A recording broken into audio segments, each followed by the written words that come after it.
प्रदीपगिरी academy channel में आपका बहुत बहुत स्वागत है दोस्तों। M1 M2 DM कंप्लीट कराने के बाद अब मेरी जर्नी चालू हो गई है दोस्तों इंजीनियरिंग मैथमेटिक्स 3 की ओर। मैं चाहता हूं कि अगर मैंने इतना मेहनत किया है तो आप मेरे लिए तो एक लाइन लिख सकते हो, और मैं चाहता हूं कि हर बच्चा पेपर में जाने से पहले मेरे लिए एक नीचे लाइन लिख दे, जिससे मेरे लिए मोटिवेशन मिलेगा और मैं आगे भी आपके लिए काम करता रहूंगा। और अगर आप चैनल से फर्स्ट टाइम जुड़े हो तो प्लीज़ याद से चैनल को सब्सक्राइब भी कर दोगे तो मुझे बहुत अच्छा लगेगा। अब चलते हैं दोस्तों, वन बाय वन चीज़ों को स्टार्ट करते हैं। प्लीज़ इस वीडियो को दोस्तों तक शेयर करना। अब देखो यहाँ पे साथ में मैं आपको प्लेलिस्ट का लिंक भी दे रहा हूँ, क्योंकि अब देखो प्रीवियस ईयर्स पेपर सॉल्व करने के साथ आपको डिटेल नॉलेज भी होना चाहिए, अदरवाइज क्वेश्चन थोड़ा बहुत चेंज करके आया। प्रीवियस ईयर्स पेपर से आपको क्या हेल्प होता है कि आपको पता चल जाता है कि पेपर कैसा आने वाला है, फिर उसके एग्जाम्पल्स आप प्रैक्टिस कर सकते हो। तो मैंने आपको, अगर आप यूट्यूब से पढ़ रहे हो तो यूट्यूब का लिंक दे दिया है, उससे भी आप पूरा का पूरा पार्ट अपना कंप्लीट कर सकते हो। डिस्क्रिप्शन में लिंक है। अगर आपको ऐसा नहीं कि नहीं सर मुझे और अच्छे से अपने यूनिवर्सिटी वाइज हर एक टॉपिक चाहिए, तो ये एप्लीकेशन में पूरा का पूरा पार्ट मैंने डिजाइन किया है। आगे के टॉपिक्स भी कवर किए हैं, पर आपके लिए अभी ये 2 टॉपिक्स है आपके यूनिट के लिए, तो आपको हेल्प करेगा। ये देखो यहाँ पे डिफरेंशियल इक्वेशन, ट्रांसफॉर्म के अंदर दोनों टॉपिक है। नीचे का तो अभी आपको बाद में जरूरत है। और साथ में मैंने दोस्तों 200 रुपीज़ का कूपन कोड भी दिया है, जिससे आप जुड़ सकते हो। PGA 200 का कूपन कोड लो और फटाफट आप जुड़ सकते हो। PGA 200 जिसका डिस्काउंट आपको मिल जाएगा और आप आराम से इस कोर्स से जुड़ सकते हो। साथ में इस वीडियो का आपको PDF भी वहाँ पे मिल जाएगा। देखो ये आपका पेपर है, और ये पूरा का पूरा पेपर यहाँ पे भी है। पीछे अगर आप नीचे देखोगे तो देखो इस फॉर्म में पूरा का पूरा बना हुआ है। तो मैं आपको यही बोलना चाहता हूँ कि इसको एक बार सॉल्व कर लोगे तो अच्छा है। अब देखो जिन्होंने मेरे वीडियोस को अच्छे से देखा होगा तो उनको बहुत अच्छा नॉलेज होगा कि यहाँ पे देखो d² dx² + 4y x sin x, जो देखो एप्लीकेशन पे स्टूडेंट है उनको इसका PDF भी मिलेगा। अब मैं आपको ये बताना चाहता हूँ कि देखो यहाँ पे ये जो पार्ट है ये आपको टाइप 5 में मिलेगा, जहाँ पे मैंने आपको बोला है टाइप 6 में मिलेगा दोस्तों, टाइप 6 में। और पहला ही सब मैंने कराया था, और ये पिछले पेपर में आपको दिखाई दिया था। अगर आप जाके वहाँ पे देखोगे तो वो सम मैंने कराया था, इसलिए मैंने बोला कि हर सम आपको प्रैक्टिस करना चाहिए। अब देखो सबसे पहले मैं इस सम को लिखूंगा तो यहाँ पे क्या आएगा d², यहाँ पे क्या है y, यहाँ पे क्या है दोस्तों 4y, और यहाँ पे क्या है दोस्तों x × sin x। ठीक है सर, ये तो समझ में आए। फिर यहाँ पे क्या आएगा दोस्तों d², यहाँ पे 4, और यहाँ पे क्या है दोस्तों y, और यहाँ पे x × क्या आएगा दोस्तों sin x। ठीक है सर, ये भी समझ में आए। अब ये होने के बाद दोस्तों अब अपने को क्या करना है, सबसे पहले CF निकालना होता है। CF निकालने के लिए हम क्या करते हैं, ऑक्सिलरी इक्वेशंस लेते हैं। ऑक्सिलरी इक्वेशन मतलब y के पहले जो आपका इक्वेशन है d² + 4 विच इज इक्वल 0। अगर आप इसको डायरेक्ट भी सॉल्व कर सकते हो, पर मैं हमेशा सजेशन देता हूँ कि आप कैल्सी का यूज करो। देखो मॉड में जाओ, 5 में जाओ, 3 में जाओ, तो देखो d² के आगे कुछ नहीं तो 1, और d गायब है तो 0, और लास्ट वाला टर्म आपको 4 दिखाई दे रहा है। तो फाइनली अगर आप देखोगे तो यहाँ पे हमें d का वैल्यू क्या मिल गया दोस्तों, d का वैल्यू क्या मिल गया दोस्तों 2i और -2i। ऐसा हमें 2 वैल्यूज मिले। और इसको लिखते टाइम हम कैसे लिखेंगे दोस्तों, ये आपको पता होगा। मैं यहाँ पे देखो इसमें कोई भी रियल पार्ट नहीं मिला है तो 0, और प्लस माइनस, एक बार देखो प्लस है एक बार माइनस है 2i। अब आपको यहाँ पे अगर मैं अल्फा के वैल्यू की बात करूँ तो जो रियल पार्ट होता है अल्फा, और इमेजनरी पार्ट क्या होता है दोस्तों बीटा। तो फाइनली अगर मैं यहाँ पे CF लिखने की कोशिश करूँ तो CF का फॉर्मूला क्या बोलता है दोस्तों, e⁴ अल्फा x, और यहाँ पे क्या आएगा देखो C1 cos beta x, beta मतलब 2x, और C2 sin beta x, beta मतलब 2x। और दोस्तों अगर मैं उसको और अच्छे से लिखने की कोशिश करूं तो देखो CF which is equal to, यहाँ पे e⁴ मतलब 1 होता है, तो डायरेक्ट क्या आएगा दोस्तों C1 cos 2x प्लस यहाँ पे क्या आएगा दोस्तों C2 sin of 2x। तो जिससे ये पूरा का पूरा पार्ट आपका डन हो गया दोस्तों। ठीक है सर, ये तो डन हो गया, CF आपको आ गया। अगर दोस्तों पेपर में आपने CF भी सॉल्व कर लिया तो आपको कहीं ना कहीं कुछ ना कुछ मार्क्स मिल जाएगा, अगर आपका CF राइट है तो। ठीक है सर, अब CF हो गया, अब आगे क्या करें सर, PI कैसे निकाले। तो देखो PI निकालने के लिए आपको सबसे पहले आप क्या करोगे, 1/, हम ये लिखते हैं d² + 4, और यहाँ पे क्या है दोस्तों इस साइड में क्या है x × sin x। कहीं पे भी x × ट्रिग्नोमेट्रिक फंक्शन दिखाई देता है तो हमारा एक फॉर्मूला है, उस फॉर्मूले के अकॉर्डिंग हम जाते हैं। फॉर्मूला क्या है हमारा, मैं यहाँ पे लिख देना चाहता हूँ। यहाँ पे हम x लिखते हैं, माइनस यहाँ पे हम f' लिखते हैं, और यहाँ पे हम f(d) लिखते हैं, और इस वाले पार्ट को, और यहाँ पे हम फिर से f(d) मतलब ये वाला पार्ट लिखते हैं, और यहाँ पे जो भी हमें x × sin x जो दिया रहता है, तो ये पूरा का पूरा उसका फॉर्मेट है।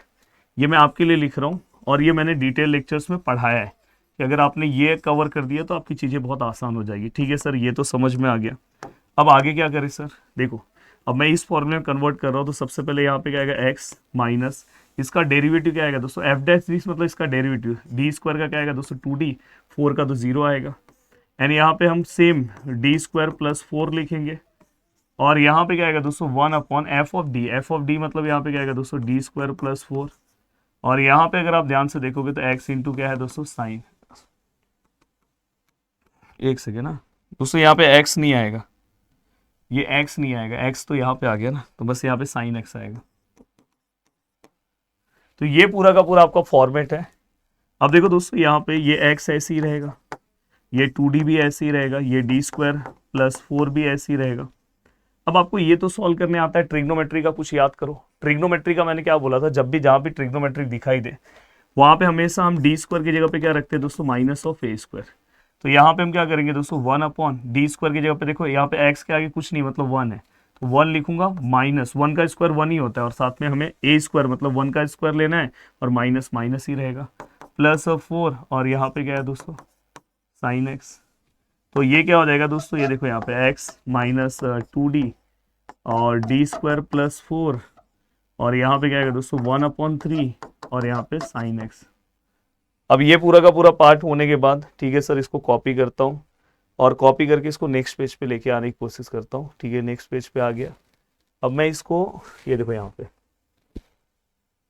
अब यहाँ पे अगर मैं इसको सॉल्व करूँ तो देखो ये x है, ये 2d है, ये डी स्क्वायर प्लस 4 है। मैं इसलिए ज़्यादा स्टेप्स लिखता हूँ कि हर बच्चे को चीज़ें समझ में आए। कोई भी बच्चा, नॉर्मल बच्चा भी देखे तो उसको चीज़ें समझनी चाहिए, वैसे आप 1-2 स्टेप गायब कर सकते हो। अब यहाँ तक होने के बाद दोस्तों, अब ये वाला टर्म पूरा का पूरा अंदर मल्टीप्लाई करोगे तो x इंटू साइन एक्स, यहाँ पे क्या आएगा x इंटू साइन एक्स, और यहाँ पे क्या आ जाएगा दोस्तों 3। ठीक है सर, ये भी समझ में आए। अब यहाँ पे हम क्या करेंगे दोस्तों, ये देखो यहाँ पे 2d, और यहाँ पे क्या है दोस्तों डी स्क्वायर प्लस 4, और यहाँ पे अगर हम ध्यान से देखें तो यहाँ पे भी क्या आ जाएगा दोस्तों, देखो ये 3 मैं आगे ले रहा हूँ, और यहाँ पे ये साइन एक्स ले रहा हूँ, तो ये देखो ये पूरा टर्म इससे मल्टीप्लाई होगा तो 3 मैंने आगे ले लिया। अब देखो दोस्तों यहाँ पे ये वाला पार्ट तो एज इट इज, इसमें तो कोई चेंजेस नहीं, और यहाँ पे क्या आ जाएगा दोस्तों, देखो ये 2/3। ठीक है सर, ये देखो ये d है।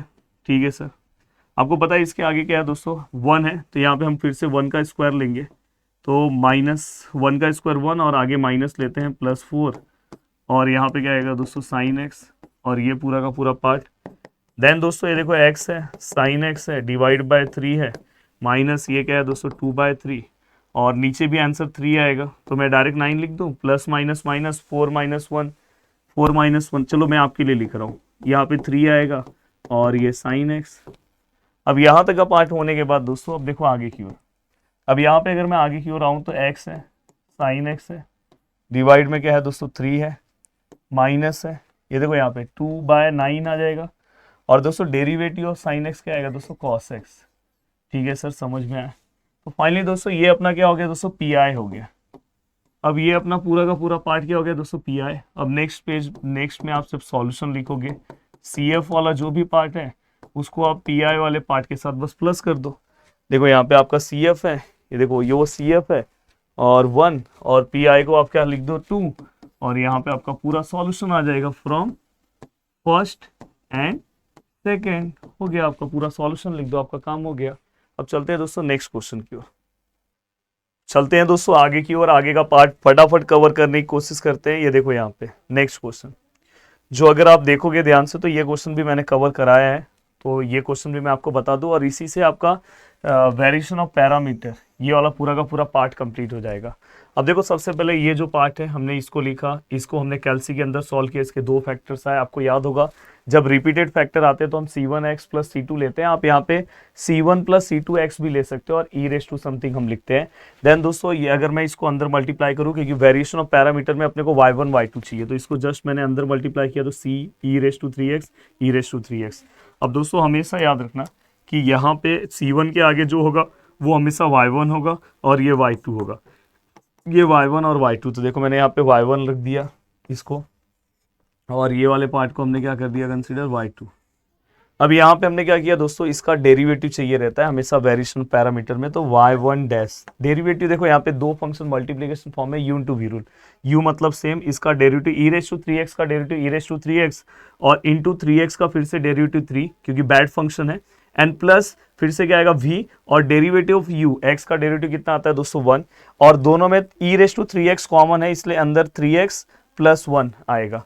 और दोस्तों सेम यहाँ पे अगर मैं इसका डेरिवेटिव निकालूँ तो ई रेस टू 3x का ई रेस टू 3x और 3x का फिर से 3, तो ये अपने पास आ गया। अब दोस्तों हमारे पास w का ये फॉर्मूला है y1 y2 y1 dash y2 dash, ये बस आपको याद हो जाना चाहिए।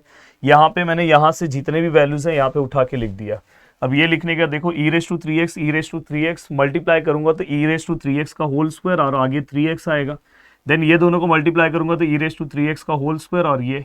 अब दोस्तों अगर आप ध्यान से देखोगे ई रेस टू 3x का होल स्क्वायर दोनों में है तो कॉमन लिया, यहाँ से 3x बचा, माइनस बचा और 3x प्लस 1 बचा, और ये माइनस साइन जब अंदर जाएगा तो ये प्लस का माइनस हो जाएगा।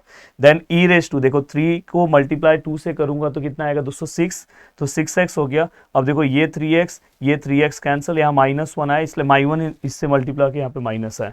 अब हम u भी निकालेंगे दोस्तों, u का फॉर्मूला ये होता है देखो ऊपर x नीचे w और y2, और v का फॉर्मूला क्या होता है ऊपर x नीचे w, बस यहाँ पे y1, बस y1 और y2 याद रखना, u में हम माइनस लेते हैं। तो देखो w का आपने पीछे आंसर निकाला है, ये हमने एज इट इज यहाँ पे रख दिया। देन दोस्तों आपके पास x का वैल्यू मतलब आपको पता है दोस्तों, ये जो वैल्यूज है इसको हम x लेते हैं, तो देखो x हमने एज इट इज रख दिया, और y2 हमने यहाँ पे लिखा है दोस्तों y2 का ई रेस टू 3x, ये देखो। अब एक फंडा हमेशा समझना, ई रेस टू 3x का होल स्क्वायर लोगे तो ये 9 नहीं होगा दोस्तों, जैसे पीछे हुआ है ना, जैसे पीछे देखो यहाँ पे होल स्क्वायर लिया, ये देखो तो ये मल्टीप्लाई होता है तो 6x होगा, तो आपको पता है ये 6x होने वाला, तो ये दोनों कैंसिल। अब यहाँ पे क्या बचा बस x स्क्वायर, तो देखो ये माइनस माइनस कैंसिल, तो 1/x स्क्वायर और इसका इंटीग्रेशन -1/x आता है। यहाँ पे इसे में y1 लेंगे, y1 का आपको वैल्यू देखना है तो आप देख सकते हो, देखो ये, तो यहाँ पे हमने y1 का वैल्यू रखा। अब देखो दोस्तों ये देखो ये दोनों और ये तो कैंसिल, यहाँ से 1x कैंसिल, 1/x का ये देखो ये माइनस फॉर्म क्योंकि इसमें माइनस नहीं आता, तो 1/x मतलब log x है। फिर देखो मैंने यहाँ पे ये अपना पी का फॉर्मूला है दोस्तों वेरिएशन ऑफ पैरामीटर का, तो यहाँ पे अगर हम देखें तो u लिखा, u का जो भी आंसर आया था दोस्तों u का -1/x, और दोस्तों y1 का वैल्यू अगर आपको देखना है तो देख लो, y1 का वैल्यू ये है, तो ये हमने यहाँ पे लिख दिया। फिर ये v है और ई रेस टू, देखो ई रेस टू 3x दोस्तों अगर आप ध्यान से देखोगे, देखो ये x कैंसिल, तो minus e raise to 3x plus minus minus log x e raise to 3x minus दोनों में बाहर आएगा। अब माइनस अगर बाहर आया तो यहाँ पे क्या साइन चेंज होकर प्लस हो जाएगा, और यहाँ पे log x का भी माइनस साइन चेंज होकर प्लस हो जाएगा। तो ये हमारे पास पी है और सेम सी एफ है, सी एफ आपने निकाला ना, ये देखो पीछे देखो ये सी एफ कहाँ पे गया दोस्तों, ये देखो ये वाला सी एफ डायरेक्ट वहां पे लिखो, आपका हो गया सॉल्यूशन। तो ये वाला एक अच्छे से सॉल्व करके जाना दोस्तों, इस टाइप के जितने भी सम्स हैं, बाकी मैंने एप्लीकेशन के अंदर भी वैसे सम्स बहुत सारे करवाए हैं, तो आपको वो सॉल्व करना चाहिए प्रैक्टिस के लिए कि इसका कोई भी सम आए तो आप इजीली हैंडल कर लो।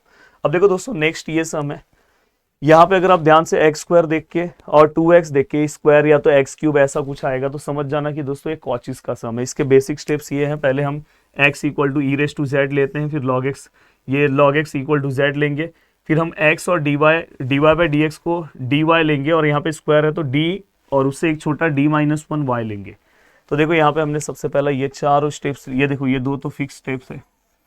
अब दोस्तों इसके बाद हमने क्या किया, आपको ये समझना चाहिए, ये जो स्टार्टिंग वाला जो पार्ट है, देखो यहाँ पे हमने लिखा d-1 y, ये वाला जो पार्ट है दोस्तों x के साथ, ये वाले पार्ट को हमने dy रखा, इतना आपको समझना चाहिए। अब इस पूरे वाले पार्ट की जगह पे ये वाला पार्ट रख दिया, बाद में ये देखो -2 है, देन इसके बाद ये वाले पार्ट पे देखो हमने dy रख दिया, देन -4y समथिंग।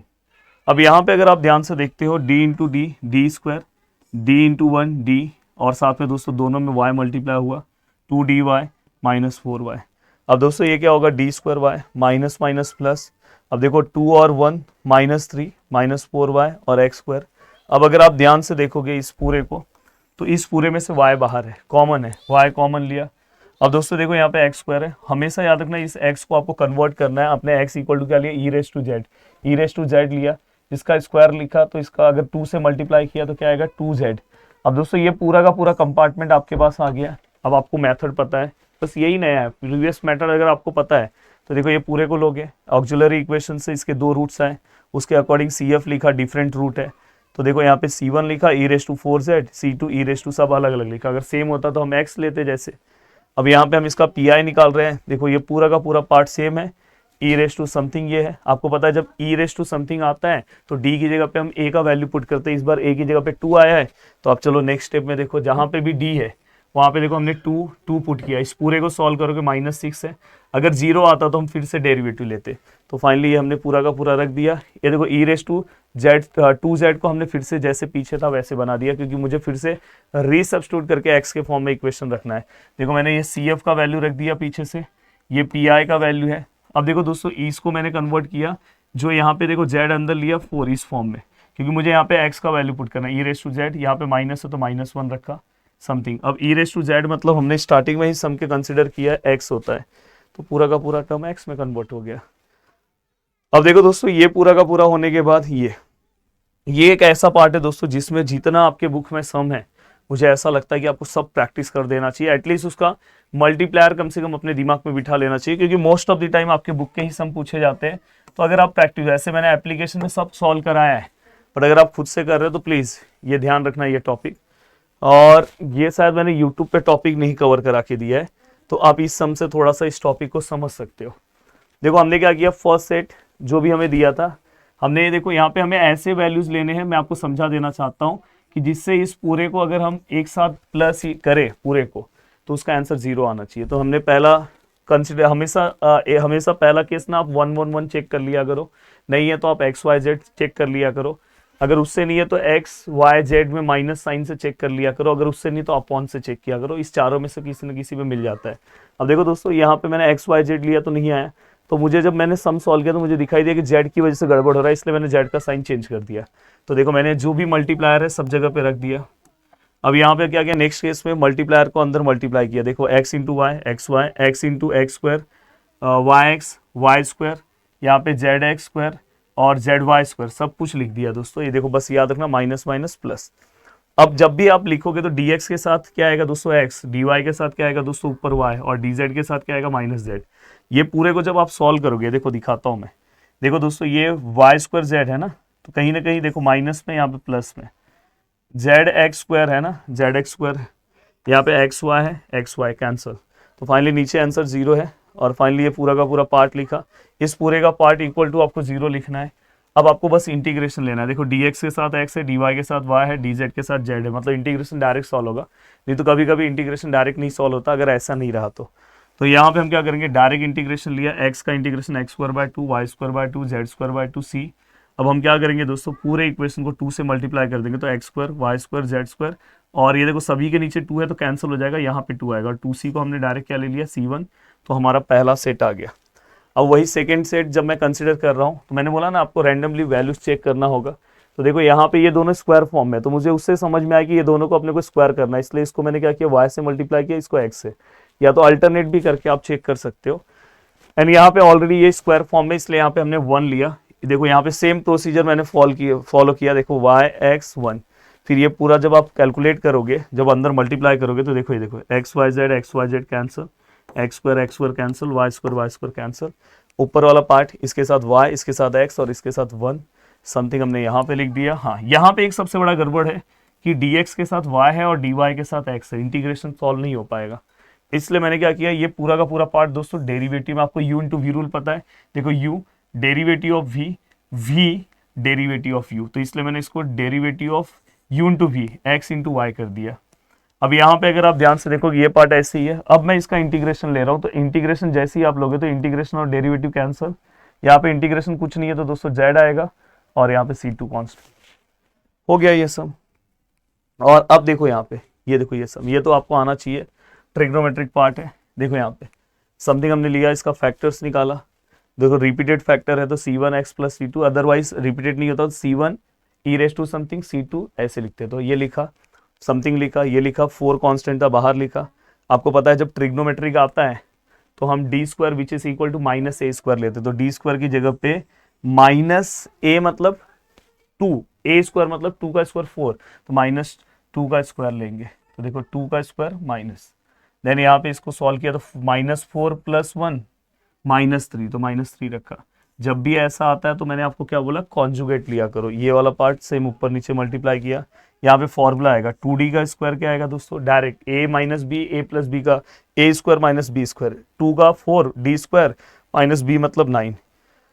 अब ये पूरा का पूरा पार्ट होने के बाद हमने यहाँ पे लिख दिया। अब देखो दोस्तों यहाँ पे फिर से देखो ट्रिग्नोमेट्रिक फंक्शन आया तो हम क्या करेंगे पता है, 2 का स्क्वायर कितना होगा दोस्तों 4, तो यहाँ पे हम क्या करेंगे दोस्तों -4 रखेंगे। देखो यहाँ पे क्योंकि ना -a स्क्वायर रखते हैं ना, फिर से देखो ये 4 4 जा -69, तो ये -25 आया, तो ये कांस्टेंट हम, अब देखो ये 2 अंदर मल्टीप्लाई कर दिया, 2 4 जा 8, 2 3 जा 12। अब साइन 2x एक बार इससे मल्टीप्लाई करो, एक बार इससे, तो देखो ये -25 नीचे वैसे ही रहेगा। साइन 2x का डेरिवेटिव लोगे तो cos 2x, और 2x बैड फंक्शन इसलिए फिर से उसका डेरिवेटिव 2, प्लस यहाँ पे कोई डेरिवेटिव नहीं है तो 12 बस इससे डायरेक्ट मल्टीप्लाई आ जाएगा। ये आपका पी आई आपने लिखा, उसको प्लस कर दो। अब देखो दोस्तों इसके बाद नेक्स्ट वेरिएशन ऑफ पैरामीटर। अगर आप यूट्यूब से पढ़ रहे हो तो यूट्यूब पे भी शायद मैंने ये सम सॉल्व कराया होगा, प्लीज़ एक बार देख लेना। यूट्यूब का प्लेलिस्ट का लिंक मैं आपको दे दे रहा हूँ, तो वहाँ से आप एक बार देख लेना। और एप्लीकेशन में तो पहला ही सम मैंने ये सॉल्व कराया है, तो डिटेल लेक्चर से आप देख सकते हो। अब देखो दोस्तों यहाँ पे ये जो पार्ट है, हाँ ये देखो ये आपका लीजेंड्रे।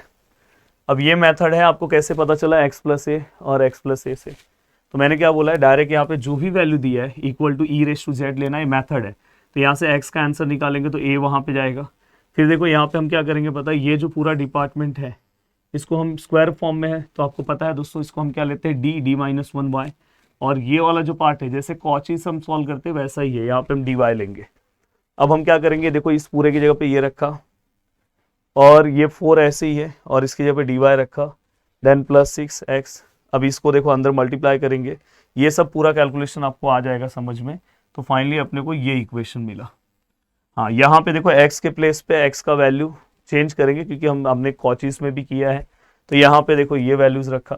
अब ये वैल्यूज रखने के बाद अपने को ये वाले पार्ट का इक्वेशन मिला इक्वल टू 0।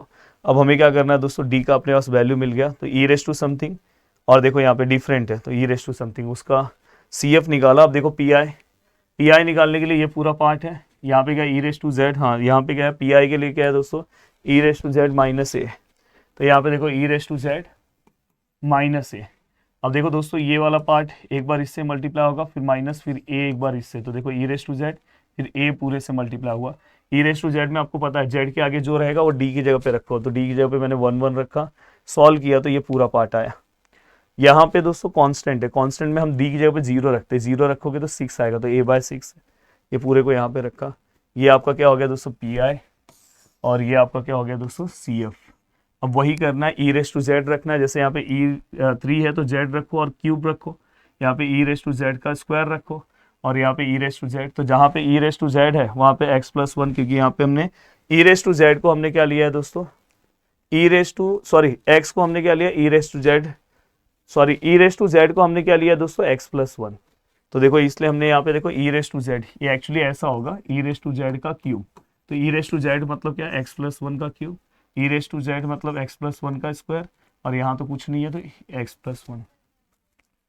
अब चलते हैं दोस्तों आगे की ओर। हाँ ये देखो ये साइमल्टेनियस इक्वेशन। अब देखो साइमल्टेनियस इक्वेशन मैंने 3 से 4 साइमल्टेनियस इक्वेशन के सम एप्लीकेशन में सॉल्व करा है, शायद ये वाला पार्ट मैंने यूट्यूब पे नहीं कराया है, तो आप इससे देख सकते हो कैसे सॉल्व करना होता है। देखो हमने क्या किया, ये दोनों इक्वेशन लिया है, और ये यहाँ पे देखो हम d/dt को हमेशा d लेते हैं, तो देखो d/dt को मैंने d और लिया और साथ में x है, तो इसलिए देखो dx हो गया। ये देखो ये 5x है और दोस्तों -2 है। अब उसमें से जो x वाला टर्म है उसमें से हम क्या करेंगे, x कॉमन लेंगे, अंदर d प्लस 5 बचेगा। सेम इसमें d/dt को हम d लेंगे, साथ में क्या है y, 2x है y, तो साथ में ये दोनों में से हम क्या करेंगे y बाहर लेंगे, तो d प्लस 1 और 2x, तो समथिंग ये 2 इक्वेशन आ गए। दोनों ही इक्वेशंस को हमने यहाँ पे रखा, इसमें से कोई भी एक टर्म को आप सेम करो, जैसे मैं प्लस माइनस वाले को सेम कर रहा हूँ जिससे एडिशन हो जाएगा। तो देखो दोस्तों यहाँ पे d प्लस 1 है ना, तो आप ऊपर वाले को d प्लस 1 से मल्टीप्लाई करो, तो इसलिए देखो multiply equation 1 by d plus 1, और यहाँ पे दोस्तों अगर आप 2 है ना तो इस इक्वेशन को 2 से, तो इक्वेशन 2/2, इसलिए 2 से अपोजिट, जैसे हम 10th क्लास में करते हैं साइमल्टेनियस इक्वेशन। अब देखो ये इस पूरे इक्वेशन को किससे मल्टीप्लाई करना है, d प्लस 1, तो d प्लस 5 है, तो देखो d+1 से मल्टीप्लाई किया d+5x, ये भी मल्टीप्लाई होगा तो 2d+1y इक्वल टू 0। ये पूरा इक्वेशन किससे मल्टीप्लाई होगा, 2 2 2 4, और यहाँ पे 2 से मल्टीप्लाई कर दो d+1y। देख लो मैंने भी फटाफट किया है पर सही है। अब यहाँ पे अगर आप ध्यान से देखोगे तो देखो दोस्तों, ये देखो ये दोनों पार्ट सेम है, कैंसिल हो गया। और ये देखो ये d+1 d+5x यहाँ पे हमने रखा, +4x यहाँ पे रखा इक्वल टू 0। अब आपको पता है दोस्तों, ये पूरे को मल्टीप्लाई हमने किया ये। अब दोस्तों आपको पता है कि ये देखो ये भी x है, तो मैंने पूरे का x साथ में रखा और 5 और 4 को प्लस करके डायरेक्ट 9 कर दिया। ये हमें इक्वेशन मिला, जिसमें से इस वाले पार्ट को हमने सॉल्व किया तो हमें d का वैल्यू मिला और उससे हमने CF निकाला। रिपीटेड है इसलिए ऐसा लिखा। अब ये होने के बाद ये अपना, पर ये हमारा कौन सा वैल्यू दे रहा है दोस्तों, x का, क्योंकि यहाँ पे क्या है x है, बट अपने को क्या चाहिए रहता है y। तो मैंने क्या किया पता है, यहाँ से कोई भी एक इक्वेशन सॉल्व करो जिसमें से y का वैल्यू ले लो। आप इससे भी ले सकते हो, नीचे वाले से भी ले सकते हो, इससे भी ले सकते हो, पर जिसमें y अकेला हो। जैसे इसमें देखो y इसके साथ है, d के साथ है, मत लो, ये देखो y यहाँ पे है, तो आप ये इक्वेशन लो, इसलिए मैंने यहाँ पे इक्वेशन लिया। 2y वहाँ भेजा, y अकेला रखा, 2 डिवाइड में भेजा, तो देखो ऐसा हो गया। एंड देखो तो d+5 ऐसी है। अब x का जो वैल्यू आपने निकाला है वो हमने यहाँ पे रख दिया। अब नेक्स्ट स्टेप में बेसिक डेरिवेटिव देख लेना, मैंने भी जल्दी जल्दी में किया है। अभी आप देख सकते हो, ये देखो ये d+5 है, ये पूरा का पूरा डिपार्टमेंट एक बार d से मल्टीप्लाई होगा। देखो पूरा का पूरा डिपार्टमेंट d से मल्टीप्लाई हुआ, फिर पूरा का पूरा डिपार्टमेंट 5 से मल्टीप्लाई होगा। 5 से होगा तो कोई फर्क नहीं पड़ेगा, वैसा ही रहेगा, पर जब d से होगा तो फर्क पड़ेगा क्योंकि डेरिवेटिव लाना है। फिर ये पूरा का पूरा पार्ट का डेरिवेटिव लेना है, तो देखो ध्यान से देखना। देखो C1 मैंने रखा, यहाँ पे u इंटू v रूल है, देखो ना दो फंक्शन है तो u रखा, डेरिवेटिव ऑफ v ध्यान से देखो e⁻³ 3x का फिर से derivative -3 plus u derivative of v derivative of u, x का डेरिवेटिव 1 इसलिए लिखा नहीं, प्लस अब यहाँ पे देखो C2 ऐसी है, e⁻³ है, e⁻³ और -3x का फिर से -3, और यहाँ तो कोई डेरिवेटिव नहीं है, ऐसे ही सेम है। बाद में आप क्या कर सकते हो दोस्तों, इसको C1 को अंदर मल्टीप्लाई करो एंड देन यहाँ पे 5 भी अंदर मल्टीप्लाई करो, C1 एक साथ ले लो, C2 एक साथ रख दो, लिख दो, और ये 1/2 सभी का है। या तो आप इतना रखो, थोड़ा सा सिंप्लीफिकेशन खुद से कर सकते हो।